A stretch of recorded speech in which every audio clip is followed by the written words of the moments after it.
take the seats. Thank you, Mama. I'm really both honored and humbled to be invited by you, Mama, who I have a lot of respect for. Our fellow leaders, those who make the prospective candidates, the members of the party, the new members, ladies and gentlemen. Rubambe, Kariduchu, thank you very much. I was here feeling both proud and jealous. Yes, I was feeling proud because my brothers are getting actually names from Northern Uganda.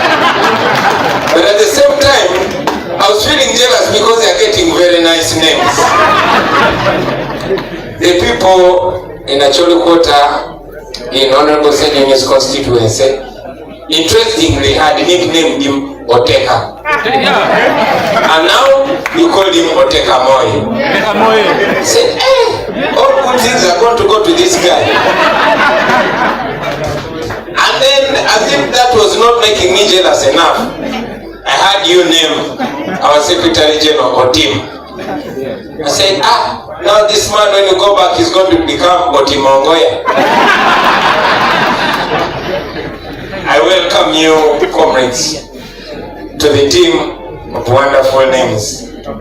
Friends, I'm very glad that we're meeting here today in Northern Uganda, and I'm talking to you standing on Acholi land. This is a victory. Why? Because there is every effort to stop us from meeting physically. That artificial construct of NUP is only in Uganda. It's constructed by the regime. They are deliberate. They are intentional to divide us and keep us away from each other, because they know as soon as we meet physically, we are going to realize we are brothers and sisters and connect immediately.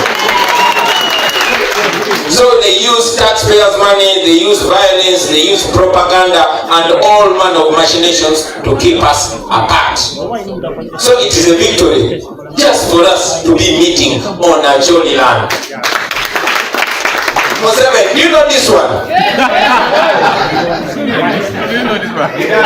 they know this one? They have no idea. Do they know that spear? Do they know this one? As a culture man, I respect our African culture.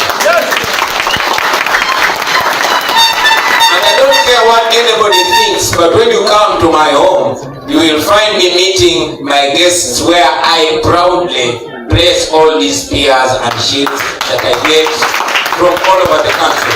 These are signs of endorsement, they are signs of acceptance, they are signs of love. So I appreciate the gestures, ladies and gentlemen. So much has been said. I want to appreciate our friends, the Freedom Human Foundation for Freedom in Africa, for making this possible. Thank you, friends. So much has been mentioned. I also want to appreciate the presence of our senior comrade, Honorable Isha Oto. We don't take for granted your presence here, my brother. We appreciate you. And yes, like the Secretary General said, I cannot wait to slaughter my bull and enjoy it. The day you're going to officially join us. But we can wait patiently. Now, friends, so much has been said. I will tell you that just 2 days ago, I was attending the burial of my former headmaster in our village. He's called Mr. Molondo. This man taught me in P3, but he remembered me and he would call me by name. And when I went to politics, he's one of the senior elders that always called me and gave me words of wisdom. Now, a short while before he passed away, he called me to his house and told me, my son, I hear all that you say. I hear when you express your anger and disappointment forget about this regime.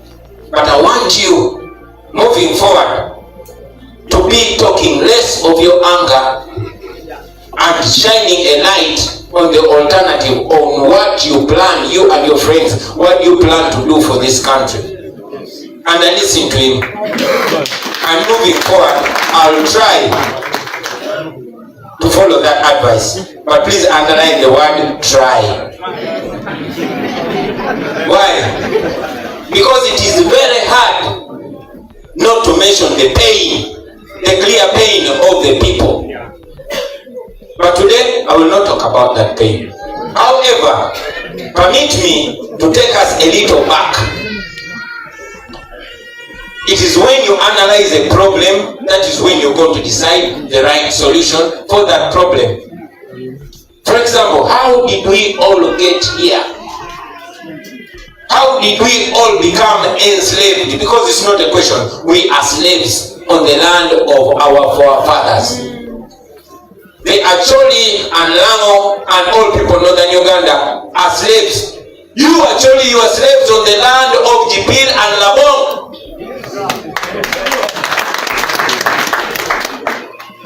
The Bagisu are slaves on the land of Masao. The Baganda, where I come from, are slaves on the land of Chintu. And this has cut across the entire country. But how did we get here?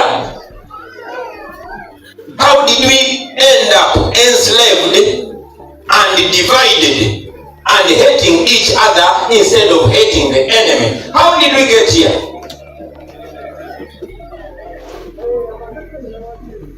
Ladies and gentlemen, I want to remind all of us that we are victims. Not just us. Me, I think I'm older than majority of you here. If you are above 43, let me see your hand. You see?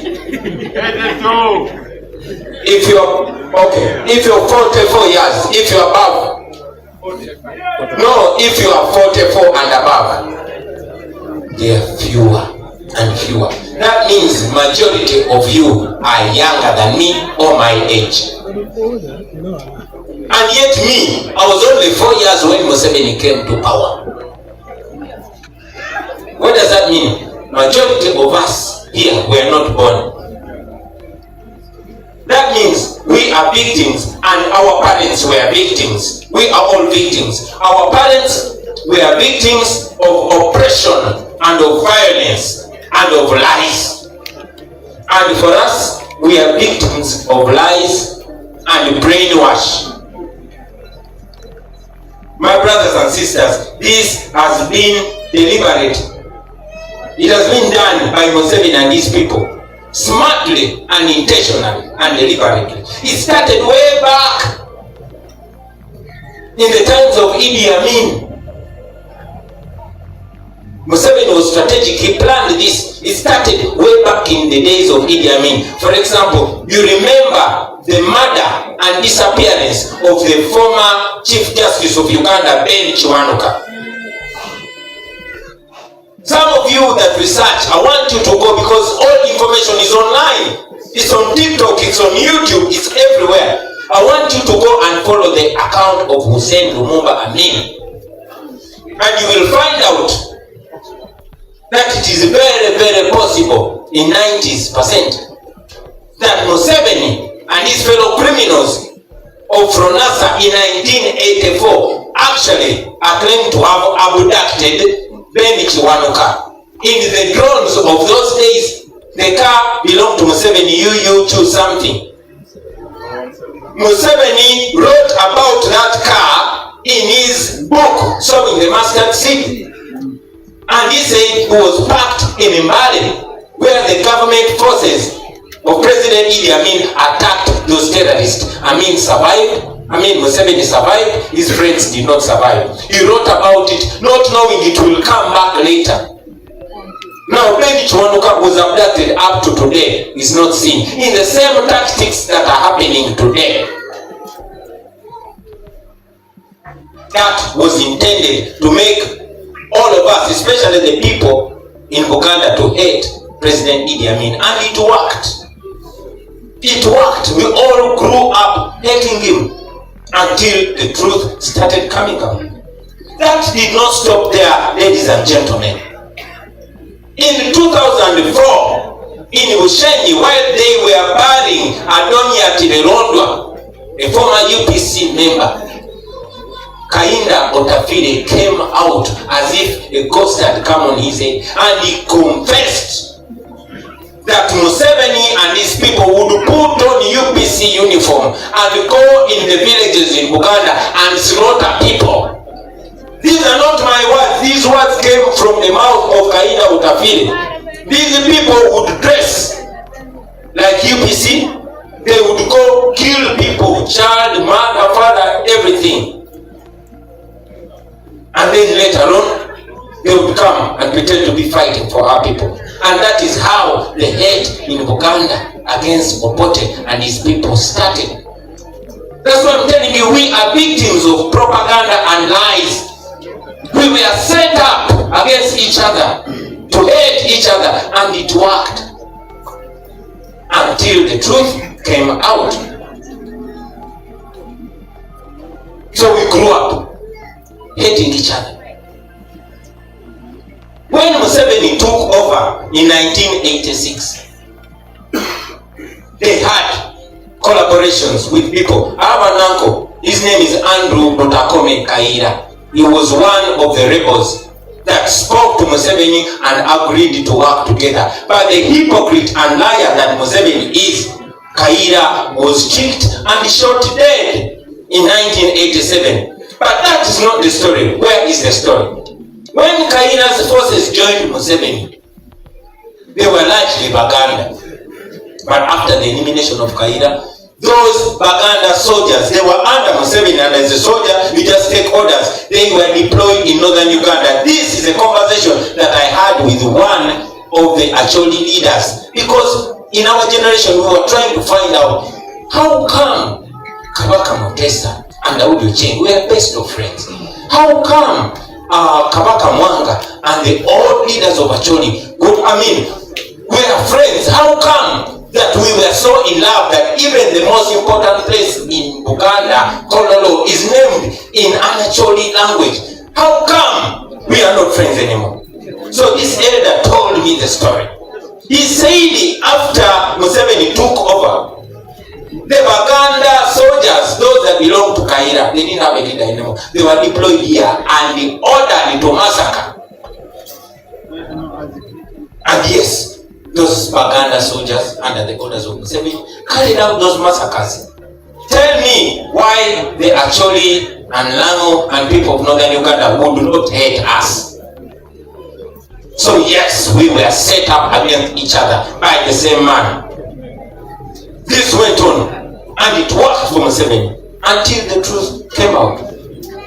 That is not enough. I want you, comrades, to go and research. You have your smartphones in your hands. I want you to go and research about a genocide that they call a brilliant genocide or a silent genocide that was carried out here in northern Uganda for so many years. Why? That was not only a revenge against former President Milton Obote. No, it was, that is how we got here. It happened for a long, long time.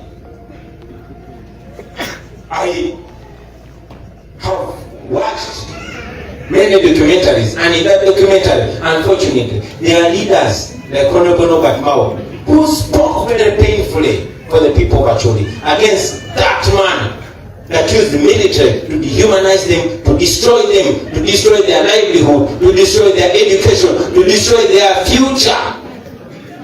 This was done in northern Uganda, just like everywhere, just like in Busoga, just like in Karamoja, etc., etc. It is so painful that when we were growing up, the people of northern Uganda had been the most educated.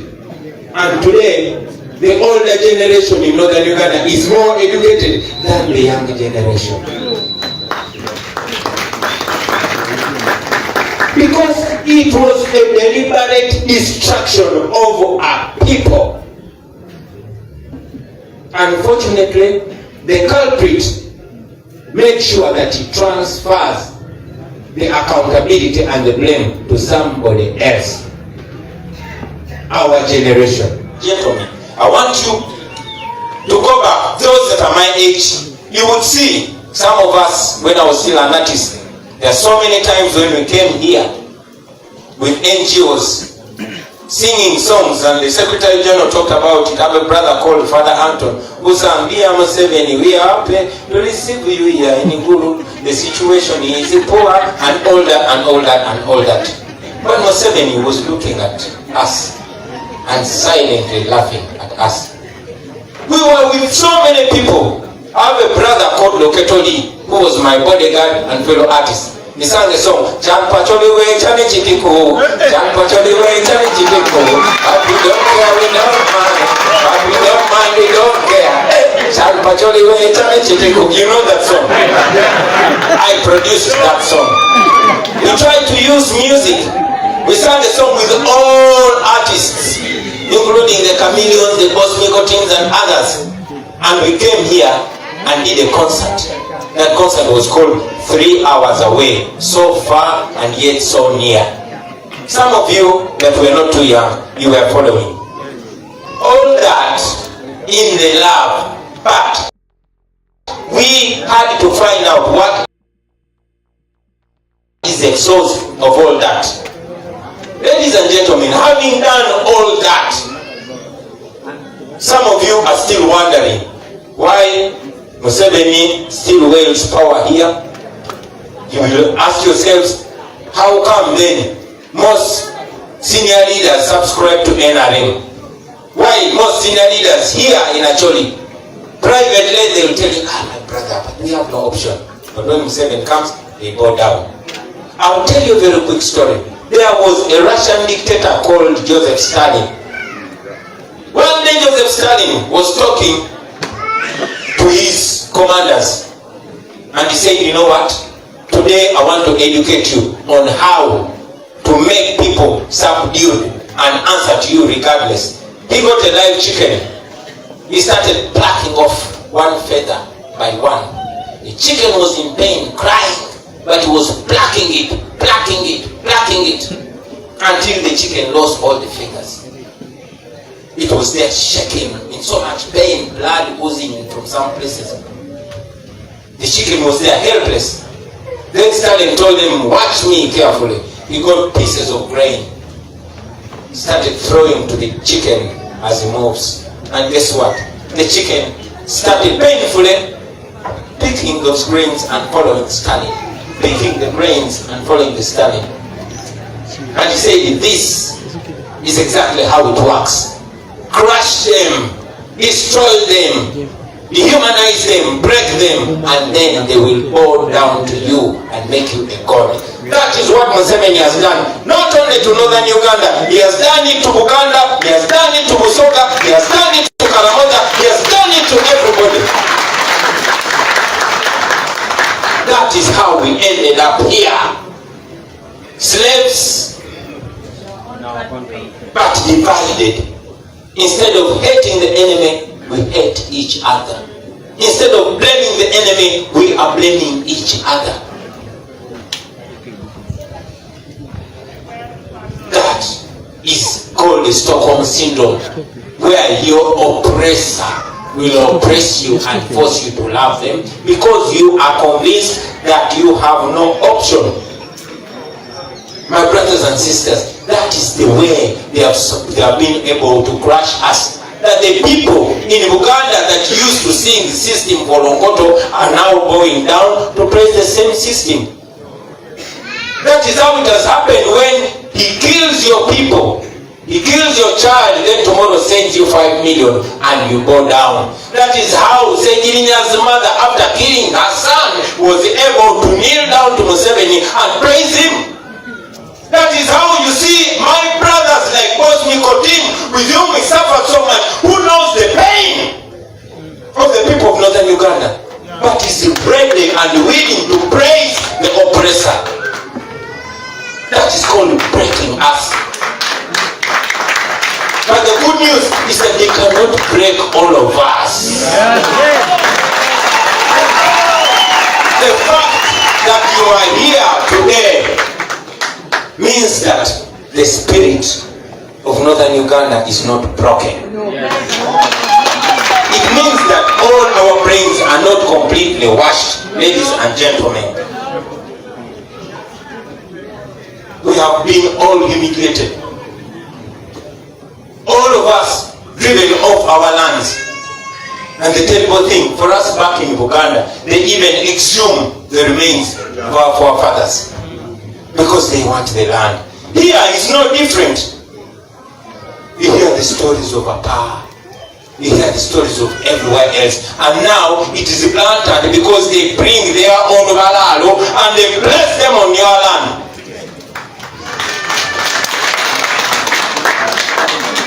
And they say, now this land belongs to the balalo.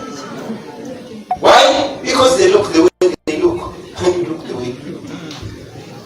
Are you going to accept that nonsense? No. Just a few days ago, the directive of the minister who ordered the balalo off Chameleone and gave them 2 weeks.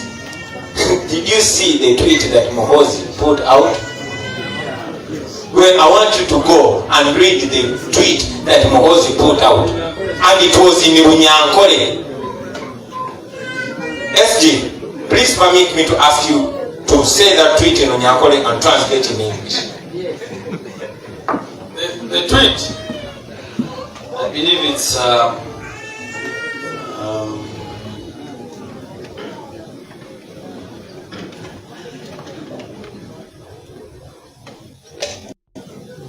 I'm trying to look for the tweet. You know, there are so many tweets of that man, and you can. Okay. What does that mean? Fellow herdsmen, Bararo. Our northern Uganda, who are in northern Uganda, Ishitwe, our father, Umkuruihanga, the head of state, Arachire Mutuvije Eruguru, ordered that we should leave the north. Mugami Njako Isida Kurihayo, I will come personally to remove you. Hatachiro Mutwena, Wabihayo Takizi. Let nobody dare to remove you from there before I come. That is the tweet. And he spoke it in the national language, the basement language. That is how you are looked at. And you're not alone. You're not the only humiliated people. I've told you the Basoga humiliated, the Baganda humiliated, the Karamajo, everywhere. Why am I raising this, my brothers and sisters? To show you how we got here. Just yesterday, or maybe the day before yesterday, Museveni, like he normally mentions it, courtesy of age, you could say, he came out and apologized to the people of Uganda and Uganda for oppressing them and doing all that. Because apparently his daughter, who is a pastor, was having a function. But while he's apologizing, our brothers are in basements being tortured. Our sisters are being raped.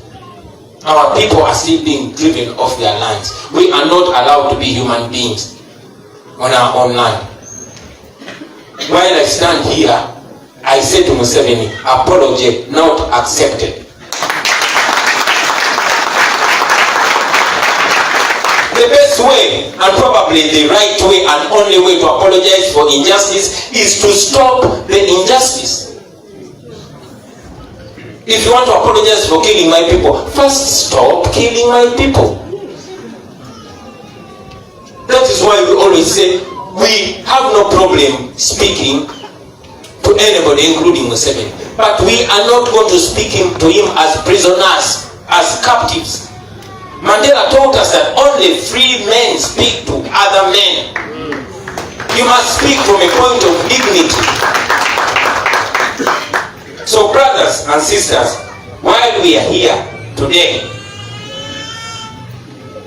I just wanted to take you back in that area, in the past, and drive it mainly from the point of northern Uganda. Why? I could speak the whole day. about the predicament of the people in Uganda, if I was in Uganda, about the predicament of people of Ankole or Busoga or anywhere if I was there. But now we are in northern Uganda.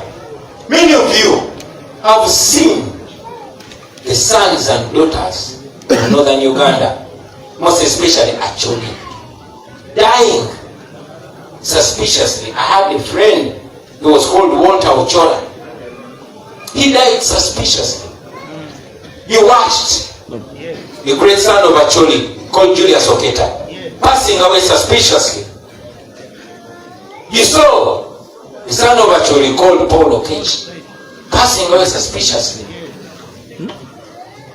Olanya Gilbert, I mean Jacob Olanya, and very many others. I'm sure one day Museveni will come to apologize to you, and I can guess what the answer will be.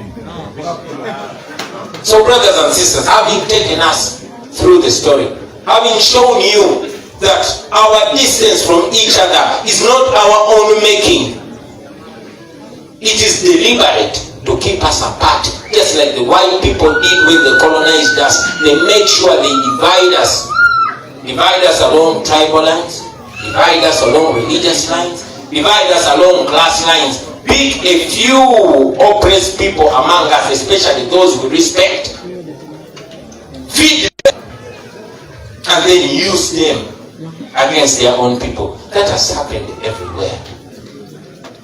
It has happened where I come from. It has happened and still happening where you are coming from. Therefore, today, I will end the sad story there and then start the story of hope. Our Deputy President likes to mention it, that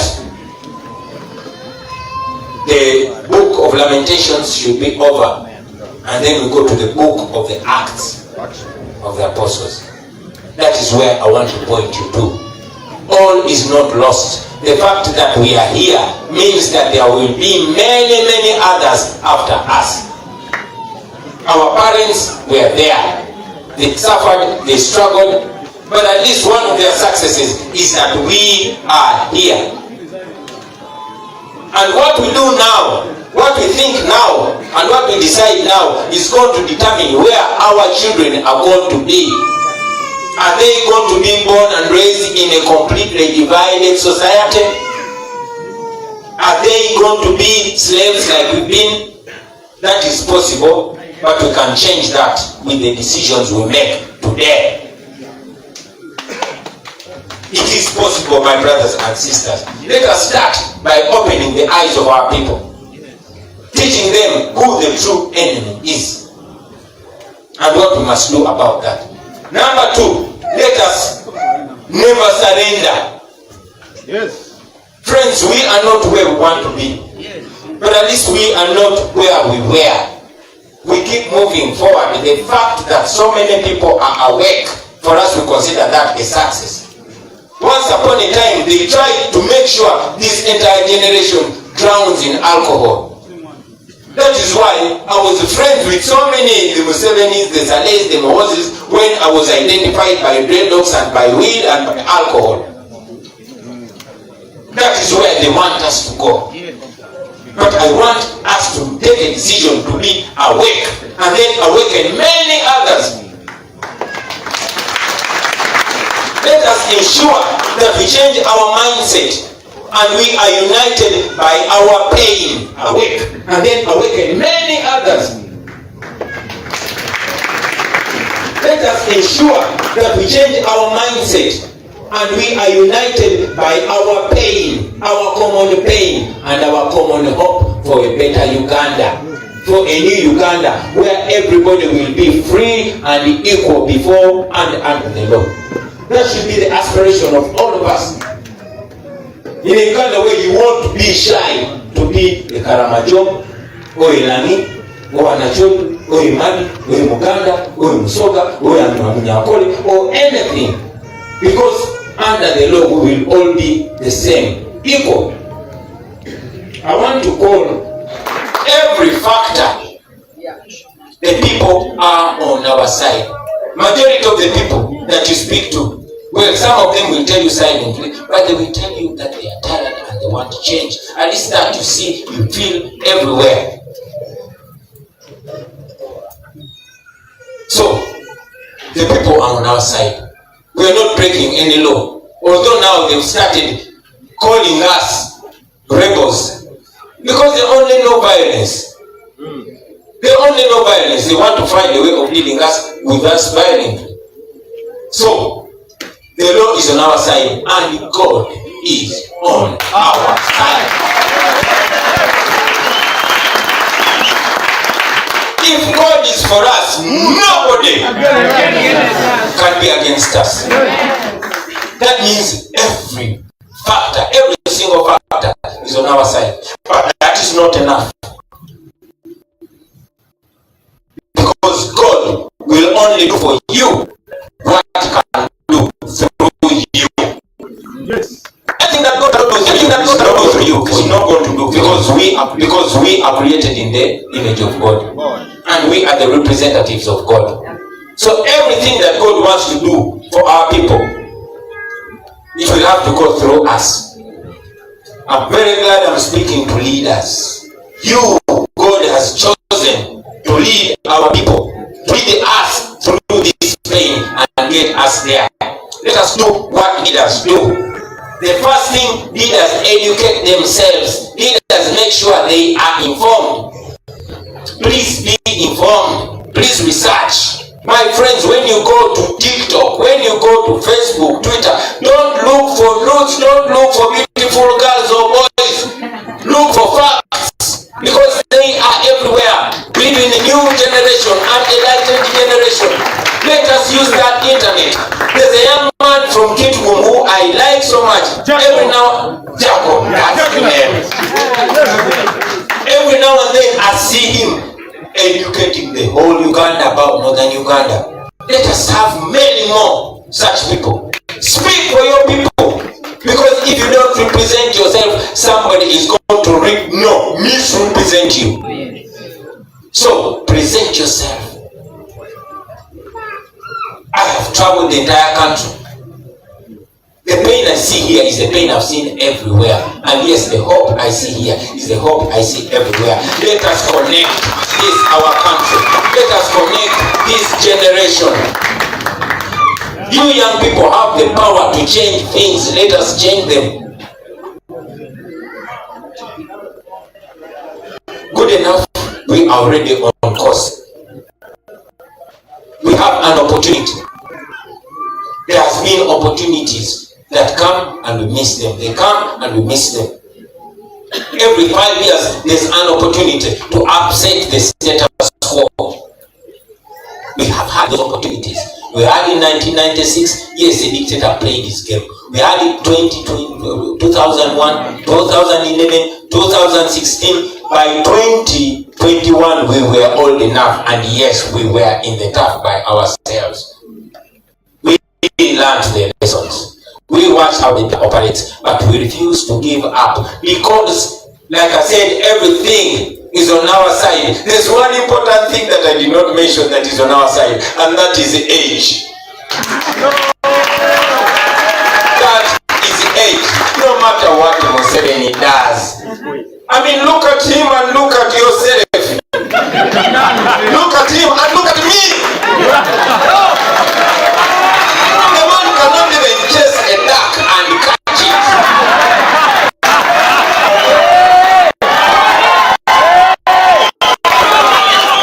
This is a great opportunity.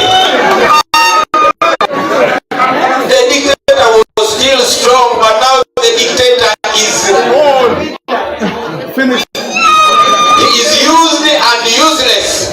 He is wasted. He is finished. Even just walking, he feels the pain. Okay? We are younger than him. We are even younger than his messed up son. We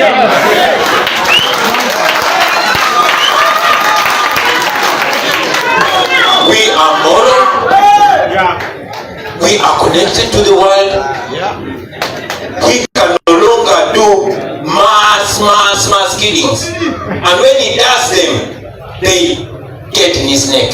Because right now, he's in the International Criminal Court for the people he killed in 2020. He would have massacred us all by now. But he knows what stands ahead of him. So that's an opportunity. Ladies and gentlemen, there is another opportunity that is coming our way, and is coming in just a matter of months. Just under 6 months.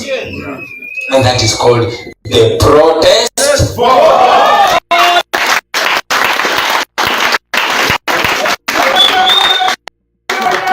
I've had so many people, so many young people all over the country say, no, Bobi, get us guns. Others say, let's go to the bush.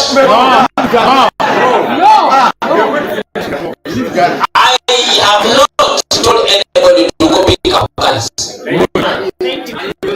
Although I've not told them not to go. That is their business. But as for me and the National Unity Platform, the power of the people, we believe in the power of the people. Don't get me twisted. Even the power of the people sometimes uses violence, especially when they are justified. It was the power of the people, especially where I come from.